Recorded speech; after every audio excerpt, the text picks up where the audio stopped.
Hello everyone. UN का chapter हमारा complete तरीके से ओवर हो चुका है। हम कुछ फ्रिंज एरियाज़ के बारे में बस कुछ बात करने वाले हैं। शुरू से एक बारी मैं आपको रिकॉल करवा देता हूँ। यूएन के लोगों के बारे में बात है तो ऑलिव ब्रांच का इसका लोगो होता है और ऑलिव होता है पीस। ऑलिव ब्रांचेस जो होती है मैंने आपको बताया था वो पीस होती है और जो कि वर्ल्ड पीस को सिग्निफाई करता है। हमने इस कार्टून के बारे में भी कॉम्प्रिहेंसिव तरीके से बात कर ली थी। अब बात करते हैं यहाँ से जो जो फ्रिंज एरियाज़ में एक्सटर्नल चीज़ें इसके अंदर जो रह गई हैं। देखो, सबसे पहले बात करते हैं यूएन के कुछ अदर सब्सिडरी ऑर्गन्स की।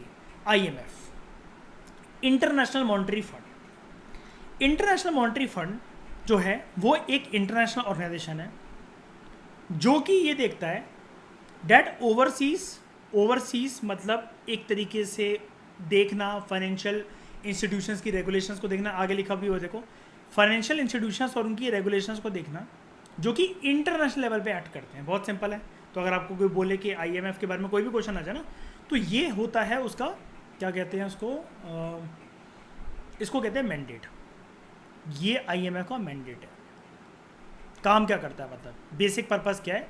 एक ही बात में अगर स्ट्राइक करना उसके एम को, तो आप बोलना इट ओवरसीज वो उन फाइनेंशियल इंस्टीट्यूशन को, दोस्त फाइनेंशियल इंस्टीट्यूशन और उनकी रेगुलेशन को करना जो कि इंटरनेशनल लेवल पे एक्ट करते हैं।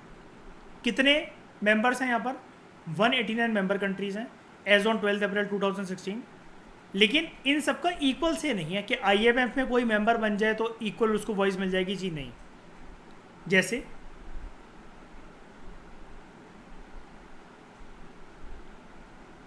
G7 जो मेंबर्स हैं, ठीक है, और यूएसए 16.52% शेयर है उनकी बात का। यानी कि इधर ना वोटिंग राइट्स की ना परसेंटेज होती है कि आप जब बोलोगे तो इतनी प्रतिशत आपकी मतलब बात की मान्यता है यहाँ पर, बस ऐसा समझ जाओ।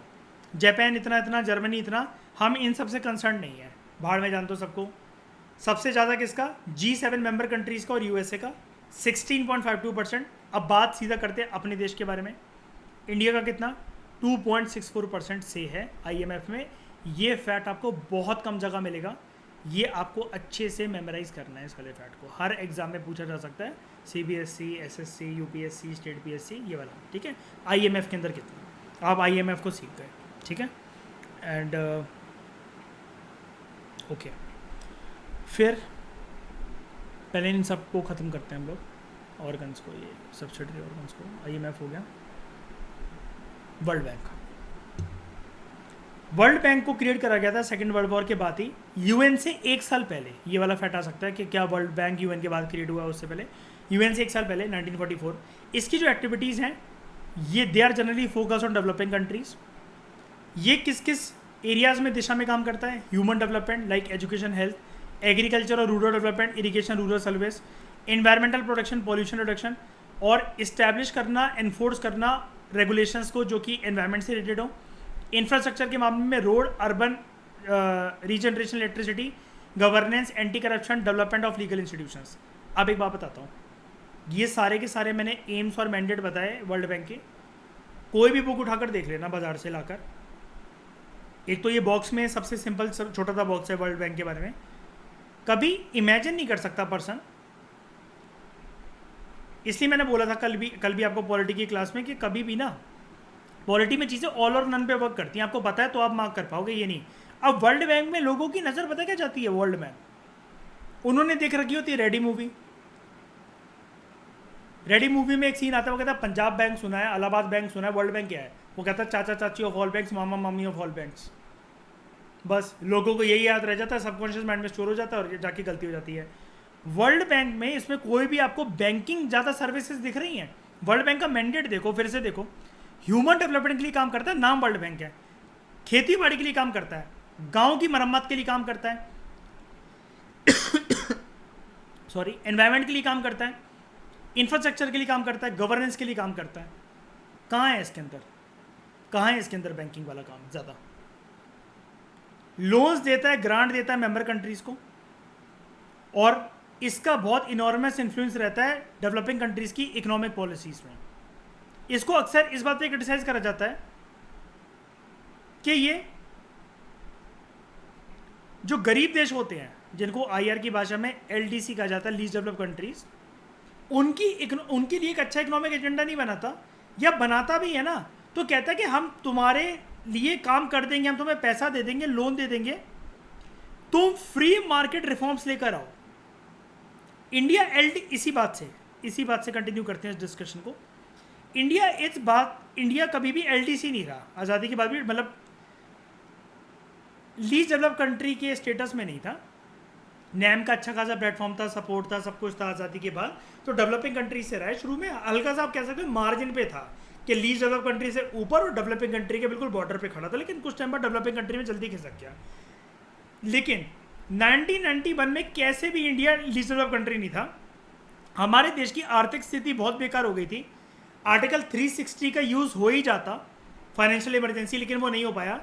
इंडिया ने अप्रोच करा था IMF और वर्ल्ड बैंक को, और इन्होंने $7 बिलियन का लोन दिया था इंडिया को, एक शर्त पे कि तुम रिफॉर्म्स लेकर आओगे, अपनी इकोनॉमी को लिबरल बनाओगे, गवर्नमेंट कंट्रोल कम करके सबको प्राइवेटाइज करोगे, और इंडिया अपने दरवाजे खोलेगा, दूसरी कंट्रीज़ के गुड्स वगैरह यहाँ पर आ सकें और इंडिया के वहाँ पर जा सकें। LPG रिफॉर्म्स के लिए हमें वो करा गया था। इसी को बोलते हैं कि इंडिया की जब नई दिशा और दशा बदल दी, IMF और वर्ल्ड बैंक ने लोन देकर, न्यू इकोनॉमिक पॉलिसी ऑफ 1991। ठीक है, नितिन सिंघानिया में पढ़ेंगे इसको कॉम्प्रिहेंसिव तरीके से, इसके अच्छा परिणाम क्या था, बुरा परिणाम क्या था, ये चीज़। तो वर्ल्ड बैंक और ऊपर जो हमने पढ़ा ये IMF, इन्होंने लोन दिया था। कौन दिया? इसने मिलकर लोन दिया था इंडिया को $7 बिलियन का, ये वाली बात याद रखना।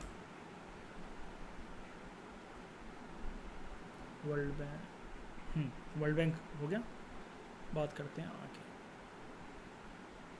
WTO, full form world trade organisation. ये एक इंटरनेशनल ऑर्गेनाइजेशन है जो कि रूल्स को सेट करता है फॉर ग्लोबल ट्रेड, कि ग्लोबल व्यापार किस तरीके से होना है। गुड्स कोई भी कंट्री दूसरी कंट्री में डंप ना करे और फिर वो कह रहे कि हमने तो तुम्हारे कंट्री में गुड्स भेज दिए, तुम्हारा नहीं आ पाएंगे हमारे यहाँ। ठीक है, तो WTO एक, बस आप मान लो कि ग्लोबल ट्रेडिंग बॉडी है। इस्टेब्लिश इसको करा गया था 1995 में।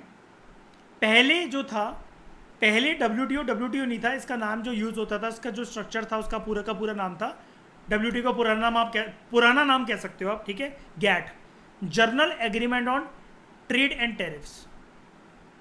अब एक बात बता देता हूँ यहाँ पर,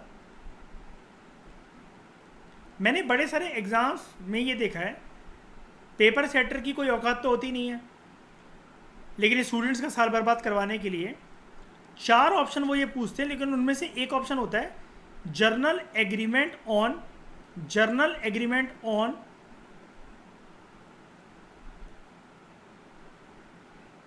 ट्रेड एंड टैरिफ, और दूसरे ऑप्शन में होता है टैरिफ एंड ट्रेड, और वो पूछते हैं कि GATT की फुल फॉर्म बताओ।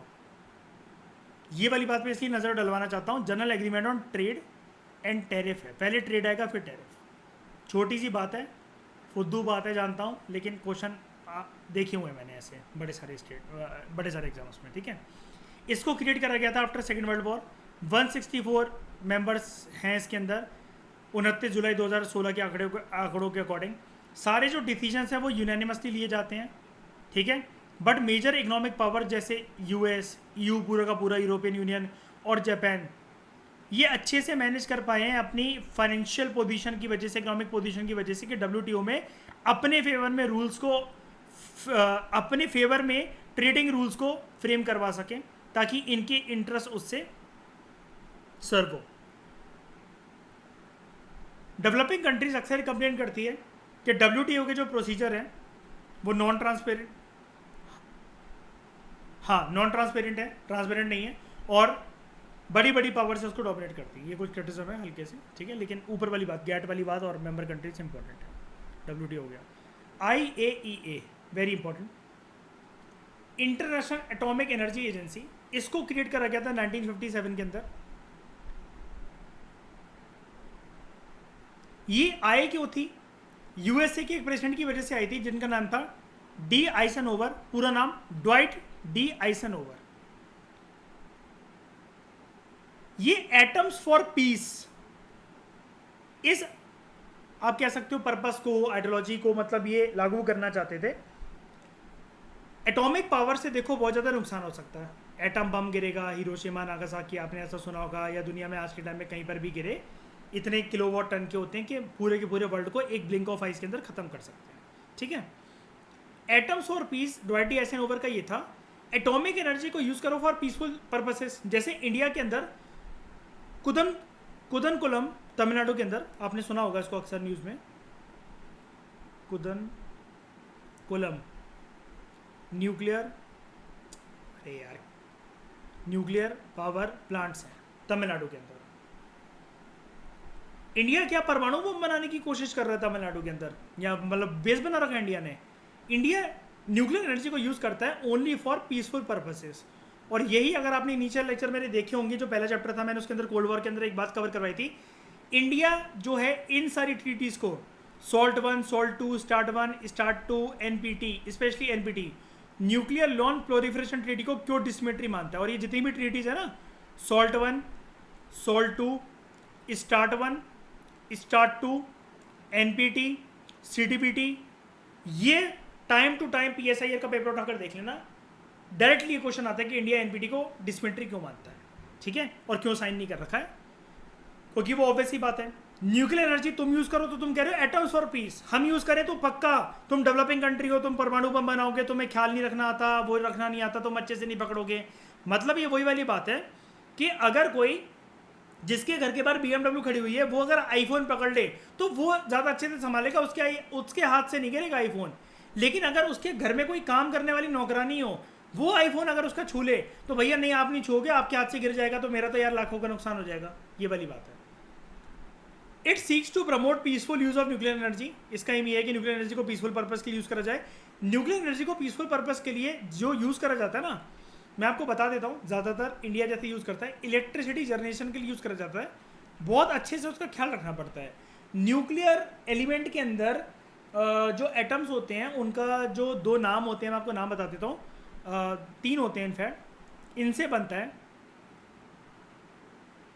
Thorium, uranium plus plutonium. हम इसके बारे में जानेंगे। बहुत अच्छा लगता है देखने में, ऐसा लगता है जैसे रेडियम की घड़ियाँ आपने इस्तेमाल करी होंगी रात को, जब पूरे कमरे में अंधेरा हो जाता है, ग्रीन ग्रीन कलर का वो चमकता है, ऐसी चमकता है। लेकिन ये खतरनाक बहुत ज़्यादा होता है, ठीक है। IAEA की ना जो टीम होती है, वो किसी भी कंट्री में जाकर खुद से इंस्पेक्शन कर लेती है न्यूक्लियर फैसिलिटी पूरे वर्ल्ड में, देखने के लिए कि वो पीसफुल एनर्जी के लिए यूज़ हो रहा है, पर्पस के लिए यूज़ हो रहा है क्या। और वो ये इंश्योर करता है कि जो सिविलियन रिएक्टर्स जो हैं, they are not being use for military purposes. Line उठाकर देख लेना इस वाली को, प्रीलिम्स के अंदर अभी कुछ साल पहले इस लाइन से क्वेश्चन आया था कि क्या IAEA सिर्फ सिविलियन रिएक्टर्स को देखता है या फिर दूसरे रिएक्टर्स को भी देखता है, और क्या ये मिलिट्री पर्पस के लिए यूज़ नहीं हो रहे, इसको देखता है कि नहीं देखता। किसी को अंदाजा ही नहीं था। तुम मेंस 365 उठा लो, तुम कुछ भी उठा लो, विकिपीडिया में चलो दे भी रखी है वाली लाइन, तो तुम्हें इतना सारा कंटेंट जो तुम पढ़ के जाते हो तुम्हें याद रह जाएंगे 17 से मिनट जो पूरे तुम्हें पढ़ने पड़ते हैं। 500 दिन की मेहनत, मतलब तुम्हें ये लाइन याद रह जाएगी। सिर्फ NCERT से अगर कोई ये पढ़ ले इसको, और जिसके पास 12th में पॉलिटिकल साइंस हो, उसके लिए मक्खन है। अभी एक और दिखाता हूँ, अभी 2 और आएंगी ऐसी बॉक्सेस, उसके अंदर से प्रीवियस ईयर क्वेश्चन पेपर अभी दिखाता हूँ, अभी डिस्कस करता हूँ। ये चीज़ है। हाँ, एक बात और बता रहा था। अब देखो इसको इस्टेब्लिश किसने करा? इसको इस्टेब्लिश करा USA ने। USA ने करा था ना, इसके प्रेसिडेंट ने करा था, मतलब काइंड ऑफ USA नहीं करा था, है ना। हेजिमन तो टाइम चल ही रहा है, और उसके बाद अब तो चल ही रहा है फिलहाल। 1991 के बाद 57 में इस्टेब्लिश करा गया था, ठीक है, बायपोलर था, लेकिन USA का पलड़ा भारी हो गया 1991 के बाद। क्या होता है, तुमने अक्सर न्यूज़ में एक चीज़ सुनी होगी, ईरान के ऊपर सैंक्शन लग रहे हैं, सैंक्शन लग रहे हैं, सैंक्शन लग रहे हैं। USA जो है ना, वो लगवाता है सैंक्शन। तो USA की बात मानता क्यों आई है ये? कुछ भी जाके कि भले ही उसके यहाँ वो अच्छे पर्पज से बना रहा हो, कभी वो मतलब अच्छे रिश्ते मेंटेन कर लेते हैं उसके साथ, कभी वो मतलब क्या कहते हैं, चिढ़ने लग जाते हैं ईरान के साथ, कभी सैंक्शन हटने की बात होने लग जाती है, कभी दोबारा सैंक्शन लगने की बात हो जाती है। डोनाल्ड ट्रंप जैसे बहुत बार लगाता हटाता रहता था, जो बाइडेन आया, अब वो चिढ़ता नहीं है वो किसी से, लेकिन अब ईरान के न्यूक्लियर फैसिलिटीज़ के ऊपर सैंक्शंस लग जाते हैं अक्सर। इसलिए अब न्यूज़ में एक टर्म सुनोगे कि न्यूक्लियर वेपन फैसिलिटी वर्ल्ड में किसके पास अच्छी, और कौन मतलब इसको यूज़ करता है पीसफुल पर्पसेस के लिए as well as military purposes के लिए। एक वर्ड आपने सुना होगा, P5+1, हिंदू में बहुत हाईलाइट होता है ये ऑलमोस्ट डेली। P5 क्या है? ये 5 परमानेंट मेंबर्स जो UN के हैं, +1 ईरान। कभी और डिस्कस करेंगे इसके बारे में, आगे देखते हैं। एमनेस्टी इंटरनेशनल, अब ये और ये दोनों सेम काम करते हैं, ह्यूमन राइट्स वॉच और एमनेस्टी इंटरनेशनल।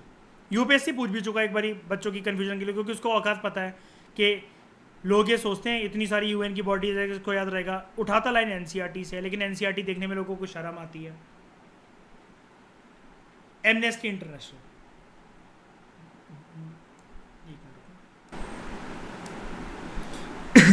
एमनेस्टी इंटरनेशनल एक एनजीओ है, इंटरनेशनल एनजीओ है, ठीक है। जब इंटरनेशनल कोई एनजीओ होता है उसको ना हम लोग कहते हैं INGO, international non government organisation, ठीक है। ये आईएनजीओ है जो कि कैंपेन चलाता है कि किस प्रकार से पूरे वर्ल्ड में ह्यूमन राइट्स को प्रोटेक्ट करना चाहिए पूरी दुनिया में। ये प्रमोट करता है, इसका काम है, इसका मैंडेट है, इसका एजेंडा है ह्यूमन राइट्स की रिस्पेक्ट को प्रमोट करना। यूएन का याद है वो universal declaration of human rights, एक डॉक्यूमेंट होता है, मैंने बताया नहीं, सॉरी, इसका आपके बैच को नहीं बताया, sorry. Universal declaration of human rights एक डॉक्यूमेंट होता है जिसमें एक बात बोली गई है कि ह्यूमन राइट्स किसी बॉर्डर तक सीमित नहीं है, अर्थ पे सबके राइट्स है, सभी जीव जंतुओं के, और उसमें सबसे ज़्यादा सुप्रीम है ह्यूमन राइट्स। इनको प्रोटेक्ट करना चाहिए। ये डॉक्यूमेंट है जिसके अंदर जैसे हमारे कॉन्स्टिट्यूशन के अंदर आर्टिकल गिवन है, ऐसे इसके अंदर आर्टिकल गिवन होते हैं। इसका ये मानना है एमनेस्टी इंटरनेशनल का, it believes that human rights जो है वो इंटरडिपेंडेंट है और इनडिविजिबल है। आप उसको तोड़ तोड़ के किस्तों में नहीं दे सकते कि इतने राइट रख लो, इतने राइट मत रखो। मर्द वोट करेंगे, औरतें वोट नहीं करेंगी, ठीक है। औरतों को तो आप कैसे भी ट्रीट कर सकते हो, आपको इसको अच्छे से ट्रीट करना है, काले गोरे का फर्क ये करना है, ये सारी चीज़ें ह्यूमन राइट्स के खिलाफ बात करती है। ये अपनी रिपोर्ट बहुत सारी पब्लिश करता रहता है ह्यूमन राइट्स पर टाइम टू टाइम। गवर्नमेंट जब ये रिपोर्ट पब्लिश करता है इससे खुश नहीं होती इनकी रिपोर्ट से, क्योंकि उसमें धज्जियाँ उड़ती हैं सरकारों की, ठीक है, और गवर्नमेंट अथॉरिटीज़ की मिसकंडक्ट को अच्छी तरीके से हाईलाइट करता है अपनी रिपोर्ट में। जैसे जब हमारे देश में पार्लियामेंट के सामने कैग की ऑडिट रिपोर्ट्स आती है ना कि जिस पर्पस के लिए बजट में इतनी पैसे की बात करी गई थी उतना तो यूज ही नहीं हुआ, ये नहीं हुआ, तब सरकारों की बड़ी धज्जियाँ होती है, सरकार नाखुश रहती है कैग की रिपोर्ट से। आजकल आपको पता ही है न्यूज़ पे कौन छाया हुआ है, ईडी, एनफोर्समेंट डायरेक्टोरेट, बहुत ज़्यादा चल रहा है ना। तो अब ये भी आजकल आई थिंक उसको कस्टडी में ले लिया है मेरे ख्याल से संजय राउत को, है ना। तो ये चीज़ है। Nevertheless these reports play an important role in research and advocacy for human rights, कि कौन सी कंट्री मतलब कितना बेटर परफॉर्म कर रही है, उसके ऊपर सैंक्शन वगैरह कुछ ना कुछ लगाए जा सकते हैं, ये चीज़ है, ठीक है। लास्ट है ह्यूमन राइट्स वॉच, सेम काम है जैसे मैंने बताया ना एमनेस्टी इंटरनेशनल को, ये मत समझना कि वो ह्यूमन राइट्स के लिए काम नहीं करता। Human rights watch, human rights watch एक दूसरा इंटरनेशनल एनजीओ है, मैंने अभी आपको बोला ना, ये भी एक आई एनजीओ, वो भी एक आई एनजीओ, कंफ्यूज मत होना इसमें। आपने देखा रिपोर्ट वगैरह आती है, पब्लिश होती है, धज्जियाँ वो क्या कहते हैं उड़ती हैं इसकी रिपोर्ट की वजह से। एक लाइन यहाँ पर इंपॉर्टेंट थी, अगर आपको दोनों को अलग करना है अभी बता देता हूँ। वैसे ये ना ह्यूमन राइट्स की रिसर्च और एडवोकेसी में काम योगदान करता है, ठीक है, ये तो हमें पता ही है। ये largest international human rights organisation है यूएसए में, यूएसए के अंदर ऑपरेट करता है। ये ग्लोबल मीडिया का अटेंशन ड्रॉ करता है ह्यूमन राइट्स एब्यूजेस जो भी होते हैं उसके ऊपर, कि कौन सी सरकारें क्या कर रही है क्या नहीं कर रही है।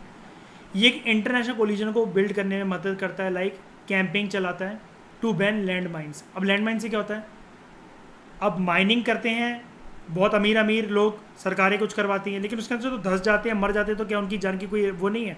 अब उनको घर चलाने के लिए करना ही पड़ता है। माइनिंग में घुटन वगैरह भी होती है। इंडिया की आप बात कर लो, पहाड़ों वगैरह पे इतनी माइन ब्लास्टिंग को लेकर इतने इशूज़ होते हैं। और डोंट वरी, ये सारे इश्यूज हम लोग डिजास्टर मैनेजमेंट में इतनी कॉम्प्रिहेंसिव कवर करेंगे कि 5-5 दिन लगाकर इसको हम लोग आराम से समझेंगे। एक एक डिजास्टर होता क्यों है, रीजंस क्या होते हैं उसके, क्योंकि वो चीज़ हम ज्योग्राफी में कवर कर चुके होंगे। फिर एनडीएमए की गाइडलाइंस को कवर करेंगे, नेशनल डिजास्टर मैनेजमेंट अथॉरिटी को, ठीक है, बहुत अच्छे से कवर करवाऊंगा। जीएस पेपर 3 जिसमें लोग नंबर नहीं ला पाते हैं, सबसे ज़्यादा नंबर आपके उसी में आएंगे, ठीक है। चाइल्ड सोल्जर्स को स्टॉप करता है और इस्टेब्लिश करने की कोशिश करता है इंटरनेशनल क्रिमिनल कोड को, इंटरनेशनल क्रिमिनल कोड को। ये आप सीख गए, इसका मैंडेट अलग है, ये कुछ अलग बातें कर रहा है। यहाँ पर इसको अगर अलग करके देखना हो ना एमनेस्टी इंटरनेशनल, मैं इस लाइन को पकड़ कर जाता हूँ एग्जाम के अंदर, और मेरे को कन्फ्यूजन नहीं होती दोनों के अंदर कैसे। ये ह्यूमन राइट्स को प्रमोट करने की बातें करता है, लेकिन in accordance with the universal declaration of human rights, इसी के ऊपर क्वेश्चन बनते हैं। और आप देख लेना 2016 में जिस साल करंट अफेयर डोमिनेट कर रहे थे, लोग बोलते हैं यूपीएससी में, ऐसा कुछ भी नहीं था। ऐसा कुछ भी नहीं था कि करंट अफेयर डोमिनेट करते, लोग कहते हैं 80% पेपर करंट अफेयर से आ गया था, ऐसा कुछ भी नहीं था, बकवास है सर। ये जो चीज़ें उठा के उस साल जब ये पूछी गई तो आई थिंक इसके एमनेस्टी इंटरनेशनल के ऊपर आया था क्वेश्चन, हाँ ये वाली लाइन उठा कर आया था, तो ये उसके अंदर ऑप्शन था भी नहीं वैसे, ह्यूमन राइट्स वॉच का था भी नहीं, कोई आराम से बता सकता था। ह्यूमन राइट्स वॉच पूछता था तो कोई नाम से ही बता देता। एमनेस्टी इंटरनेशनल का उसने मैंडेट पूछा था कि करता क्या है, तो नाम से ही अब कोई सोचे पता नहीं कुछ पीस करता, एमनेस्टी कुछ पीस जैसा लग रहा है, कुछ क्या लग रहा है, आपके लगने से कुछ नहीं होता। एमनेस्टी इंटरनेशनल का काम यही है। ये चीज़ हो गई।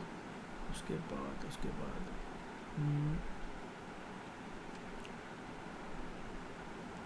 क्वेश्चंस करवाने से पहले एक दो बातें और रह गई हैं। ये बॉक्सेस कर लिए।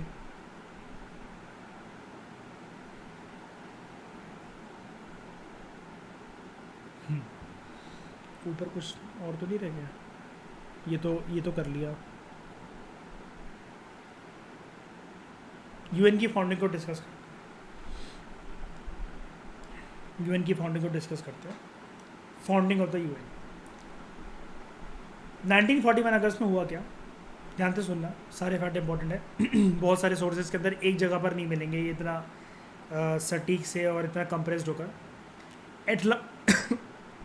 एटलांटिक चार्टर साइन होता है जिसको यूएसए के president Franklin D Roosevelt sign करते हैं, और ब्रिटेन किसके साथ, ब्रिटेन के पीएम के साथ, विंस्टन एस चर्चिल के साथ, ठीक है।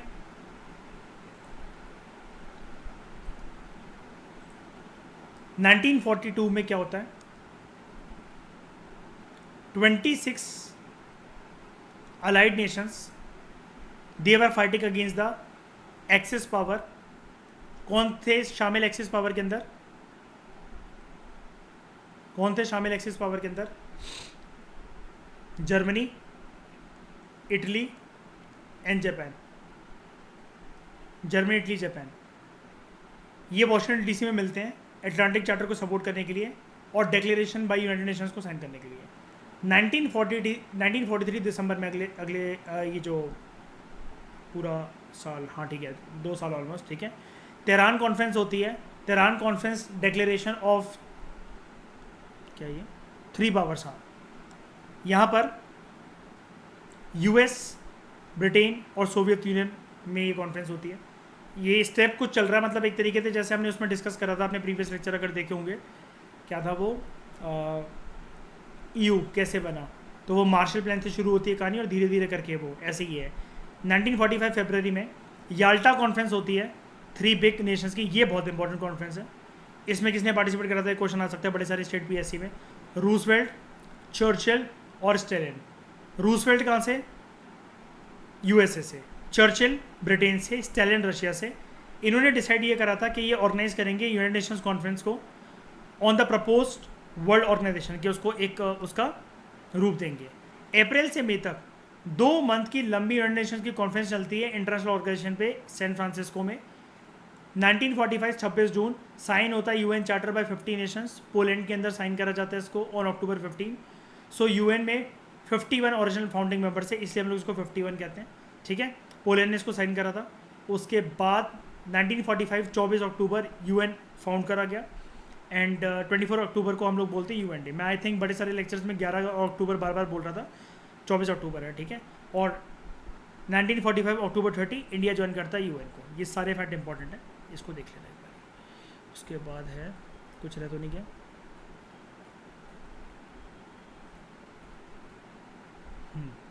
ये यूएन के सेक्रेटरी जनरल्स के बारे में लिस्ट मैंने आपको दे दी थी। सबसे पहले ट्रिगवेल आए, 1946 से 52 तक ये रहे। कहाँ से, कौन सी कंट्री से बिलोंग करते थे, नॉर्वे से। प्रोफेशन लॉयर और एक फॉरेन मिनिस्टर थे। इन्होंने इंडिया और पाकिस्तान में जो कश्मीर इशू था उसके सीज फायर के ऊपर काम करा था। इनको क्रिटिसाइज करा जाता है इनके फेलियर के लिए to quickly and the Korean war, ठीक है। उसके बाद सोवियत यूनियन जो यूएसएसआर था उस टाइम पे, उसने अपोज करा था इनके सेकेंड टर्म को और इनको इनकी पोस्ट से रिजाइन करवा दिया था, ठीक है। तो देख रहे हो परमानेंट मेंबर में पावर होती है, सेक्रेटरी जनरल तक को रिजाइन करवा दिया। दूसरे डैग हैमर्सडोल्ट 1953 से 61 तक स्वीडन से थे, इकोनॉमिस्ट और लॉयर। इन्होंने काम करा था स्विस कैनाल का जो इशू है उसको रिजॉल्व करवाने के लिए और अफ्रीका को डीकोलोनाइज करवाने के लिए, यानी कि आज़ाद करवाने के लिए। स्विस कैनाल कौन सी कंट्री की है, जल्दी बताओ? इजिप्ट। इनको नोबेल पीस प्राइज मिला था इनके मरने के बाद। पोस्टुमसली का मतलब होता है हिंदी में मनोप्रांत कहते हैं शायद से उसको, मरने के बाद, ठीक है। 1961 में for its efforts to settle the Congo crisis. Soviet Union France ने इनके रोल को क्रिटिसाइज करा था अफ्रीका के अंदर, ठीक है। उसके बाद यूथांड 61 to 71 10 साल बर्मा म्यांमार से थे, टीचर थे, डिप्लोमेट थे। क्यूबन मिसाइल क्राइसिस को शांत करवाने के लिए और कॉन्गो क्राइसिस को ख़त्म करवाने के लिए इनका योगदान था। इन्होंने यूएन पीस कीपिंग फोर्स को स्टैब्लिश करा था साइप्रस के अंदर। And he is criticise for the नहीं, इन्होंने क्रिटिसाइज करा था यूएसए को वियतनाम वॉर के अंदर, ठीक है, जिसकी वजह से वो डिवाइड हो गया था नॉर्थ वियतनाम और साउथ वियतनाम। फिर चौथे कर्ट वेल्टिन ऑस्ट्रिया से थे, ऑस्ट्रेलिया नहीं ऑस्ट्रिया से थे, यूरोपियन कंट्री है। डिप्लोमेट और फॉरेन मिनिस्टर थे। इन्होंने एफर्ट्स ये मारा था कि ये नामीबिया और लेबनान में जो भी प्रॉब्लम्स चल रही हैं उसको रिजॉल्व करें। बांग्लादेश में कुछ रिलीफ ऑपरेशन चलाए थे। China being a permanent member, इनकी टर्म को ब्लॉक कर दिया था चाइना ने third time for the third term, तीसरी बार जब ये बनने वाले थे, ठीक है। तो अगेन परमानेंट मेंबर ने अपनी कहाँ का पावर दिखाई है। ये क्यों करवा रहा हूँ, एक तो यहाँ पर ट्रिगवेलाई के साथ जो हुआ रिज़ाइन करना पड़ा, एक कर्ट वेल्टिन के साथ याद रखना, ये चीज़ें काम आएंगी आंसर राइटिंग करते हुए। Javier Perez de Cuellar Peru से थे, ये लॉयर थे, डिप्लोमेट थे। साइप्रस में पीस के लिए काम करा, अफगानिस्तान एल सल्वाडोर में काम भी करा पीस के लिए, पीस ऑपरेशंस के लिए। ब्रिटेन और अर्जेंटीना की एक वॉर हो गई थी फॉकलैंड वॉर, उसमें मेडिएशन का काम करा और इन्होंने नामीबिया की इंडिपेंडेंस के लिए नेगोशिएट करा। फिर सिक्स बूट्रोस घाली इजिप्ट से थे, डिप्लोमेट थे, ज्यूरिस्ट थे, फॉरेन मिनिस्टर थे। रिपोर्ट इन्होंने इशू करी थी एन एजेंडा फॉर पीस। किसी भी फिल्म्स के अंदर टुच्चा क्वेश्चन कोई बनेगा तो आ सकता है किसने रिपोर्ट लिखी थी, ठीक है। इन्होंने एक सक्सेसफुल यूएन ऑपरेशन कंडक्ट करा था मोजाम्बिक में, ठीक है। He is blamed for UN failures in Bosnia, Somalia और रुवांडा के अंदर जो यूएन अच्छे से कदम नहीं ले पाए क्योंकि उस टाइम पर सेक्रेटरी जनरल थे, इनको क्रिटिसाइज करा जाता है। अब इनके क्योंकि बहुत ज़्यादा कंट्रोवर्सी के अंदर छाए हुए थे तो यूएस ने इनकी टर्म को ब्लॉक कर दिया था फॉर सेकंड टर्म। अगेन देख रहे हो तीसरा इंसिडेंस बूट्रोस घाली के साथ जो ये हुआ, गालियाँ नहीं पड़ी, टर्म खत्म हो गया। 7 कोफी ए आनन घाना से थे, यूएन के ऑफिशियल थे ऑलरेडी। इन्होंने ग्लोबल फंड क्रिएट करा था एड्स से लड़ने के लिए, ट्यूबरक्लोसिस से लड़ने के लिए, मलेरिया से लड़ने के लिए। ये क्वेश्चन आ सकता है प्रीलिम्स के अंदर, कौन से ऐसे सेक्रेटरी जनरल थे जिन्होंने फंड क्रिएट करा था। इन्होंने डिक्लेयर करा था यूएस लेड इन्वेजन जो इराक में हुई थी ना, इन्होंने बोला था कि इलीगल एक्ट है, इन्होंने क्रिटिसाइज कर दिया था। इस्टेब्लिश करा था इन्होंने peace building commission, human rights council 2005 में, इसलिए मैंने बोला फिल्म्स के अंदर इनसे क्वेश्चन आ सकता है, इंपॉर्टेंट है ये बंदा। और इनको 2001 में नोबेल पीस पुरस्कार दिया गया था। उसके बाद बैन की moon south Korea, Republic of Korea से थे, नॉर्थ कोरिया मत लिख देना। डिप्लोमेट और फॉरेन मिनिस्टर थे। सेकंड एशियन थे जिन्होंने पोस्ट होल्ड करी। इससे पहले आप कहोगे पहले एशियन कौन, तो ये बर्मा से यूथांड, ठीक है। ये क्वेश्चन बन सकता है कि पहला एशियन कौन, दूसरा एशियन कौन। इन्होंने क्लाइमेट चेंज के मुद्दे को हाईलाइट करा था, बन सकता है क्वेश्चन कि क्लाइमेट चेंज को पहली बार कौन से सेक्रेटरी जनरल ने हाईलाइट करा। मिलेनियम डेवलपमेंट गोल के ऊपर इन्होंने फोकस करा, सस्टेनेबल डेवलपमेंट गोल के ऊपर फोकस करा। यूएन वुमेन को इन्होंने क्रिएट करा, एक बॉडी होती है, बताऊंगा मैं, इसलिए मैं बोल रहा हूँ कि फिल्म्स के अंदर ये इंपॉर्टेंट बन सकते हैं। और इन्होंने ये बोला कि कोई भी नेशंस के बीच में कन्फ्लिक्ट होती है उसको पीसफुली रिजॉल्व करो और न्यूक्लियर डिसआर्मामेंट करो, यानी कि न्यूक्लियर वेपन्स की प्लोरीफरेशन नहीं करनी चाहिए। लास्ट जो करेंटली हैं, लास्ट क्या करेंटली जो है, Antonio manual de Oliveira Guterres, short में एंटोनियो गुटेरेस, पोर्चुगल से हैं। पोर्चुगल के पूर्व प्रधानमंत्री थे 1995 से लेकर 2002 तक, ठीक है। ये यूएन के हाई कमिश्नर भी थे रेफ्यूजीज़ के लिए 2005 से 15 तक। प्रेसिडेंट थे सोशलिस्ट इंटरनेशनल के 1999 से लेकर 2005 तक। And he serving as the 9th secretary general of the UN. सारे चैप्टर में कोई भी चीज़ मैंने नहीं छोड़ी है, सब कुछ का आपको करवा दिया, ठीक है। Thank you very much for discussion. Chapter is over.